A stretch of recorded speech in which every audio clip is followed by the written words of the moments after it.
Bonjour, bienvenue au Salon international de l'agriculture sur le plateau de Campagne TV pour cette émission où l'on va parler jardin avec nos élus. Parler jardin, pourquoi? Eh bien parce qu'en cette période préélectorale, tout ce qui touche au jardinage, à la nature, à l'environnement, à la campagne ou en ville est incontournable, d'autant que les jardiniers amateurs sont très nombreux en France. Un Français sur 3 jardine aujourd'hui.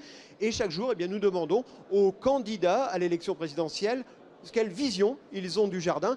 Et aujourd'hui, eh bien, nous l'avons demandé à Nicolas Dupont-Aignan. Voyez ces quelques images. Bonjour. On ne peut pas vivre sans la nature. Alors moi, j'ai la chance, je suis tout près de Paris, j'ai une ville dite de banlieue, mais qui a la chance d'avoir 400 hectares de forêt, d'espaces naturels, les berges de lierre que j'ai réaménagées. Mon plus grand bonheur, c'est le matin, avec mon chien, de faire une petite demi-heure de marche dans la forêt. Ne serait-ce que de voir le ciel, d'entendre les oiseaux, même en hiver d'ailleurs. C'est ce qu'il y a de plus beau, et quand je suis à Paris, ça me manque énormément. La nature, elle doit être dans la vie quotidienne. Donc il faut que le monde rural y vive, qu'il y ait des gens qui y habitent, qu'il y ait des agriculteurs. Il ne faut pas que la nature soit une espèce de pot de fleurs sur la fenêtre. Je veux une vraie nature, et la vraie nature, c'est de vivre avec le monde rural. Et que dans nos villes de banlieue, on préserve des espaces ruraux, des agriculteurs, ce qui n'est pas facile en zone périurbaine, des maraîchers, des forêts, voilà. C'est l'équilibre qui est important. J'ai eu une politique très volontariste. Par exemple, j'ai bloqué des programmes immobiliers. On a refait une vigne, et la vigne produit du vin. On a le potager de Caillebotte, qui est un des plus beaux potagers de France. On a développé, on est en train de faire un projet de jardin partagé, ce qu'on appelle les anciens jardins ouvriers. On a une politique d'espace vert extraordinaire. J'achète les produits de la cantine, notamment les carottes, dans des maraîchers de proximité. Bref, que la politique municipale d'une ville comme la mienne soit totalement en lien avec son environnement rural, c'est vital. Parce que le rapport au temps, il est différent à la campagne, dans un jardin, que dans la ville. Parce que celui qui est le vrai jardinier, il sait que rien ne pousse trop vite, qu'il faut jouer avec les saisons, qu'il faut jouer avec le temps, qu'il faut prendre du temps. Voilà. Et dans une époque de zapping, de civilisation, vous savez, quand vous faites pousser quelque chose, ça prend du temps. Retour sur le plateau de Campagne TV au Salon de l'Agriculture avec Joël Labbé. Bonjour. Bonjour. Alors vous êtes sénateur du Morbihan et vous avez donné votre nom à un texte de loi, il n'y a pas si longtemps que ça finalement, visant à interdire l'utilisation des produits phytosanitaires dans les activités de jardinage public, donc dans les collectivités locales, mais aussi chez les particuliers. Aidez-nous à y voir plus clair. Pourquoi avoir pris conscience, il y a quelques années, de cette nécessité d'interdire ces produits ? Tout d'abord parce que je suis un élu écologiste. J'ai été maire écologiste sur ma commune. Et donc j'ai essayé sur ma commune d'appliquer ce qui étaient mes convictions avec mon équipe. Et depuis 2007, on était au zéro phyto sur l'ensemble de nos espaces publics. Et lorsque je suis devenu sénateur, j'ai participé à une mission d'information sur les pesticides et leur impact sur la santé et sur l'environnement. Et là, j'ai été 6 mois de travail pluripolitique. On a rencontré tous les acteurs de terrain et j'ai été plus que convaincu de la nécessité d'éviter ces produits. Et alors pourquoi ce tout petit champ? Parce que ce n'est que 10% de l'utilisation des pesticides en France, les espaces publics des communes et les jardins domestiques. C'est parce que là, il y avait la possibilité, parce que les démonstrations étaient déjà faites, et que malgré le fait que ça a été un parcours du combattant, on a réussi à trouver une majorité pour que ces interdictions soient prises et mises en œuvre maintenant pour les collectivités. Ces questions de produits phytosanitaires dans les jardins, ça faisait quand même à peu près consensus dans les deux assemblées, non? Alors, à l'Assemblée nationale, plus fortement qu'au Sénat, mais au final, on a réussi quand même à trouver ce consensus où ceux qui étaient pas vraiment pour se sont abstenus. Alors ça a été tout parce que nous ne sommes que 10 écolos au Sénat, trouver une majorité, bien, il faut la trouver, mais c'est dire si ces sujets sont quand même des sujets pluripolitiques qui dépassent les orientations politiques. Pour vous, élus écologistes, il y avait urgent à légiférer sur ces questions? Oui, absolument. Urgence absolue. Alors, sur ces molécules qui sont utilisées sur les communes et dans les jardins, domestiques, mais ce sont les mêmes qui sont utilisés en agriculture. Et donc, en parallèle, on travaille aussi sur les interdictions en agriculture et en faisant la promotion des formes d'agriculture qui respectent les équilibres environnementaux, les sols, l'eau, l'air et la santé humaine. Alors, cette interdiction, elle est en deux temps. Il y a tout ce qui est jardin géré par les collectivités locales et puis nos jardins, à nous, jardiniers amateurs. Alors, qui va avoir bénéficier ou subir ces premières interdictions? Alors pour les collectivités locales, c'est déjà en cours puisque l'arrêté d'interdiction c'est 1er janvier 2017. Donc aucune collectivité territoriale au jour d'aujourd'hui ne peut utiliser de produits pesticides sur ces espaces publics. Donc ça c'est en cours. Alors on me disait que c'était impossible, alors il y a une véritable dynamique qui est mise en place sur les communes avec la réappropriation du métier de paysagiste, de jardinier communal, de telle sorte qu'ils retrouvent la noblesse de leur travail. Et le second aspect c'est pour les jardins domestiques, donc ce sera l'interdiction à la vente au détail à partir du 1er janvier 2019, sachant que déjà ces produits sont vendus en jardinerie, mais sous réserve de conseil. Et est-ce que ça va concerner aussi des grosses entreprises publiques, gros utilisateurs de produits phytosanitaires, comme par exemple la SNCF? Alors, la SNCF, il y a des cas particuliers. On travaille en relation étroite avec la SNCF. Il y a des endroits pour des questions de sécurité. Ils nous disent ne pas pouvoir faire autrement et je les crois. Mais le problème de la SNCF, c'est que les voies de chemin de fer passent en fond de vallée où il y a aussi les cours d'eau. Donc véritablement, la SNCF n'a pas obligation sur tous ces réseaux, mais il va falloir qu'on avance ensemble pour trouver des solutions alternatives. Alors vous le disiez, pour les collectivités locales, ça va être un petit peu plus compliqué parce qu'il va falloir changer les habitudes, notamment des services techniques, réapprendre peut-être d'anciennes méthodes de jardinage. Oui, mais c'est ce que je vous disais, retrouver la noblesse du métier de jardinier de communes et retrouver effectivement des méthodes plus anciennes, parce que jusqu'aux années 70, les espaces étaient entretenus, et avec aussi ce retour sur les pratiques anciennes, mais avec aussi les bons côtés du progrès. Une forme de mécanisation, par exemple, on ne va pas leur demander d'être à la binette, pardon, j'ai fait un lapsus, à la binette tout au long de la journée. Il y a des endroits où la binette est nécessaire, mais pas sur beaucoup d'endroits, les alternatives, soit mécaniques, soit des formes de paillage, enfin, les alternatives existent, et les modules de formation des employés communaux également, notamment via le CNFPT. Alors, je recevais pas plus tard qu'hier sur ce plateau un de vos collègues, Daniel Grémillet, sénateur des Vosges, qui disait « Oui, ben, c'est bien la loi Labbé, sauf que dans certains cas, ça pose un problème. » Il parlait notamment d'un arbuste emblématique des jardins des villes, à savoir le buis. Alors, est-ce que vous avez prévu dans cette loi un certain nombre de dispositifs pour quand même sauver certains arbustes qu'on ne peut pas traiter autrement? Oui, alors il y a des possibilités de dérogation exceptionnelles. Mais le buis fait débat, parce que je connais aussi des gens, des artisans dans le domaine des préparations naturelles peu préoccupantes et qui ont des solutions pour traiter le buis. Par exemple je pense à Aspro PNPP, donc qui est dans le centre de la France et qui est devenu expert dans ce domaine et qui trouve des réponses avec des préparations naturelles pour traiter les buis. Alors, effectivement, il peut y avoir parfois des invasions et là, il y a nécessité, c'est prévu, de dérogation. Le buis, effectivement, il est emblématique dans les jardins français, mais je vous dis, c'est celui-là qui est mis en avant pour ceux qui sont sceptiques, mais ça reste exceptionnel. Et je vous dis, les réponses alternatives, non seulement il y en a, mais il y a aussi forcément la recherche qui va être accélérée dans ces domaines sur les produits qu'on appelle produits de biocontrôle. Alors, j'ai une dernière question plus économique à vous poser. En Allemagne, il y a une loi sensiblement équivalente à la vôtre et on a vu le chiffre d'affaires des jardineries plonger de 30%, parce que les gens finalement n'avaient plus les produits qu'ils avaient l'habitude de trouver. Comment comptez-vous accompagner aussi ces professionnels qui comptent aujourd'hui? Il s'agit d'entreprises privées mais aussi de coopératives agricoles. Alors on a eu ce questionnement aussi sur l'économie de la distribution de produits.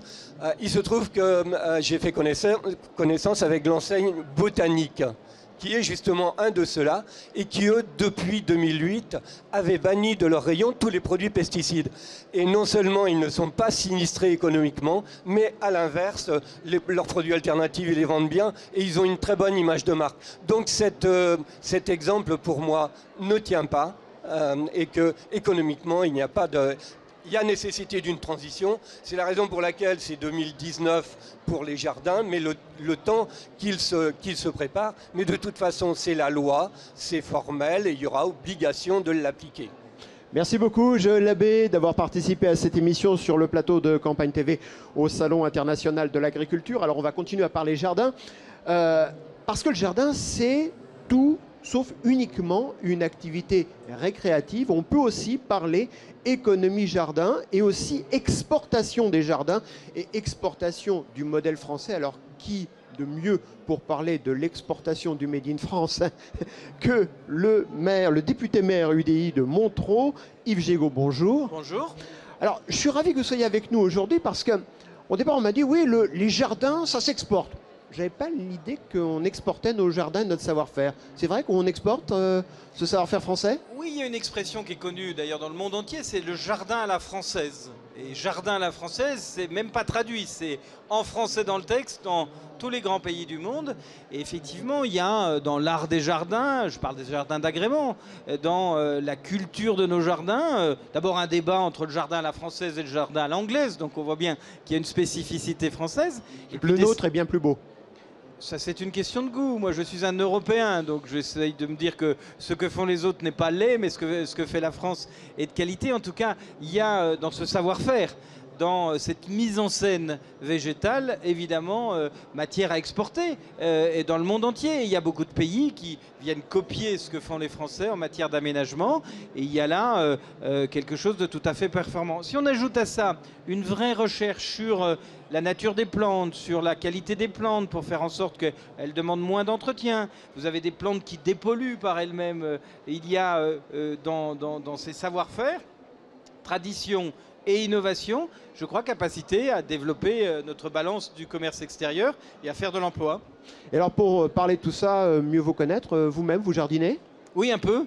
Quand j'ai le temps, j'ai pas beaucoup de temps. Votre agenda politique à Montereau ou à l'Assemblée vous permet de... J'ai quelques bacs en permaculture où j'essaye de faire pousser quelques salades et quelques tomates. C'est pas toujours très réussi, mais au fond, le temps passé dans son jardin est un temps de détente, c'est un temps de relâchement qui est tout à fait utile. Je me demande même si ça ne devrait pas être remboursé par la sécurité sociale, tellement quand vous avez passé 2 heures dans un week-end dans votre jardin, ça vous fait du bien. Et alors dans votre ville de Montereau, quid des espaces verts? Eh bien, c'est comme dans toutes les villes, c'est d'abord une richesse et un souci. C'est une richesse parce que Montereau est une ville de 20 000 habitants au cœur de la campagne et qu'au fond, il y a beaucoup de jardins urbains en matière de jardins d'agrément. C'est un souci parce qu'il faut les entretenir, il faut respecter la loi, et il faut faire en sorte qu'ils soient agréables. Donc il y a un coût public d'entretien des jardins.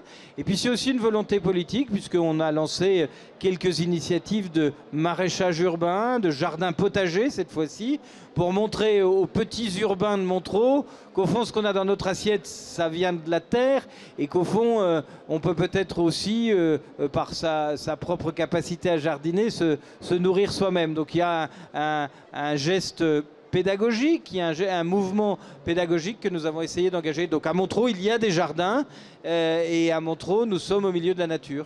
Et le maraîchage urbain, ça fonctionne comment ? Ouais, le maraîchage urbain, c'est d'abord l'idée de dire, on fait ce qu'on appelait dans le temps des jardins ouvriers, qu'on appelle aujourd'hui des jardins familiaux. Ça marche très très bien et ça permet aux gens de cultiver leur potager, de diminuer les frais du ménage. Et puis il y a quelques initiatives que nous prenons et nous lançons avec une association nationale qui s'appelle les Jardins de Cocagne, un chantier pour insérer des personnes en difficulté par le maraîchage et par le jardinage. Vous savez qu'en 1900, Paris et sa petite couronne se nourrissaient directement. Et vous savez qu'aujourd'hui, si pendant 3 jours, il n'y avait plus aucun transport qui puisse arriver à Paris, les Parisiens mourraient de faim. Donc on est dans une situation où il faut ramener effectivement cette idée de la culture, du jardinage, du maraîchage, qui a des métiers de demain et qu'on peut aussi former des gens à ces métiers qui peuvent gagner leur vie tout en apportant une vraie réponse à la demande de proximité et de qualité. On en parlait tout à l'heure avec Joël Labbé, il y a maintenant cette loi qui vise à interdire l'utilisation des produits phytosanitaires. Je crois qu'à Montreux, vous n'avez pas attendu la loi. Le zéro phyto, c'est déjà une réalité. Bah, c'est une réalité parce que la loi l'oblige, c'est pas toujours simple. Et quelquefois, effectivement, le parlementaire dont je suis, qui interdit depuis l'hémicycle, la mise en œuvre est plus compliquée. Je pense qu'il faudra sans doute un petit peu de souplesse, mais le mouvement va dans le bon sens. Et au fond, il faut qu'on change nos habitudes. Il y a une question de transition. Et il n'y a pas besoin de militer dans un parti de gauche pour dire qu'on est pour la transition écologique. Vous voyez, moi, je suis un homme de centre droit. Je suis aussi pour la transition écologique. Je suis aussi pour qu'on donne de nouvelles habitudes, pour qu'on éduque, pour qu'on apprenne, mais qu'on respecte aussi la transition du commerce. Ceux qui vendaient des produits phytosanitaires, ils doivent trouver de nouveaux moyens de vivre, et la transition des savoir-faire, parce que dans le cimetière de Montreux, les gens viennent râler en disant « Monsieur le maire, il y a des herbes dans les allées ». Eh bien, il faut mettre des moyens, y compris des moyens humains. Donc il y a aussi un coût pour la collectivité, pour arracher l'herbe. Tout ça va dans un sens que j'approuve. Après, il y a le chemin pour y arriver. Peut-être qu'il faut un peu plus de souplesse et de compréhension et pas être trop brutal dans l'application de tout ça. Mais sur le fond, on ne peut qu'approuver ce mouvement. Aujourd'hui, pour que tout ça fonctionne, il faut des jardiniers, mais on a l'impression quand même qu'on en manque en France de jardiniers. Bien sûr, tous les métiers de la nature, au fond, sont d'abord des métiers qui, pendant trop longtemps, n'attiraient plus les jeunes, qu'on n'a plus assez enseigné, qu'on n'a pas assez bien enseigné. Et aujourd'hui, les grandes entreprises, qui sont les entreprises de jardinage, sont des entreprises qui peinent à trouver des jeunes qui veulent rentrer dans ces métiers. On a un effort de pédagogie, d'explication. Il faut peut-être inventer le top chef du jardinage pour donner l'envie aussi à des générations nouvelles d'accéder à ces métiers. Parce que si on veut exporter, si on veut en faire un atout économique, ben, il faut qu'il y ait aussi des gens formés. Ça, c'est un grand défi, et c'est un grand défi que personne n'a attrapé. Et il se passe des choses, il y a des centres de formation, mais il n'y a pas de volonté politique nationale. Il n'y a pas une vision de la formation aux métiers de la nature. Et les métiers de la nature, ça va du jardin d'agrément au jardin potager, en passant par l'entretien beaucoup plus basique de nos forêts, etc. Donc là, je pense qu'il y a un devoir national d'essayer d'avoir une vision de tout ça et de créer de l'emploi autour de ces métiers. Et peut-être de faire comprendre aussi à certains parents que un jeune garçon, une jeune fille qui veut devenir jardinier, c'est pas forcément un enfant qui a raté ses études et qui va rater sa vie. Oui, ça passe bien sûr par les familles, c'est souvent là le premier blocage, tu vas faire ce métier-là. Ça passe par l'éducation nationale qui doit aussi remontrer ce que sont la réalité des métiers. Ça passe par aussi un discours public qui consiste à organiser les systèmes de formation. Vous savez, on met beaucoup d'argent dans la formation professionnelle. C'est un des débats de cette élection présidentielle qui arrive. On met beaucoup d'argent et tout ça semble un peu se noyer dans le sable. Il faut des lignes stratégiques. Eh bien, je pense que dans les lignes stratégiques, les métiers de l'entretien de la nature, les métiers de la nature sont des métiers importants et qu'il faut que le pays se réveille un peu. Sinon, on aura un paradoxe, c'est qu'on aura des besoins, un savoir-faire qui disparaîtra et pas la main-d'œuvre pour faire face à ça, et qu'on perdra l'opportunité économique de cette question. Et pour revenir au début de cette conversation, ce savoir-faire en France, est-ce qu'il s'exporte? Est-ce qu'on reconnaît les mains vertes françaises à l'étranger? En tout cas, on reconnaît le sérieux des entreprises françaises. On reconnaît que France rime avec qualité aussi. Et sur ces sujets d'environnement et de nature, je crois qu'il y a une vraie reconnaissance de la qualité française.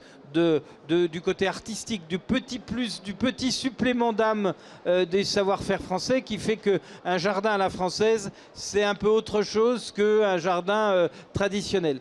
Tout ça doit être exploité, doit être mis en vision. Et on ne peut que regretter qu'au fond, les choses se font parce qu'elles se font naturellement, mais qu'il n'y a pas une volonté politique qui porte ces questions-là et qu'il n'y a pas une vision globale de ces sujets-là. Donc il faut, le combat que mène Campagne TV sur ces sujets est un combat extrêmement important, montrer, faire de la pédagogie, ouvrir l'esprit, y compris des élus, pour dire là, vous avez une mine d'or, c'est une mine d'or verte, ben, il faut l'exploiter.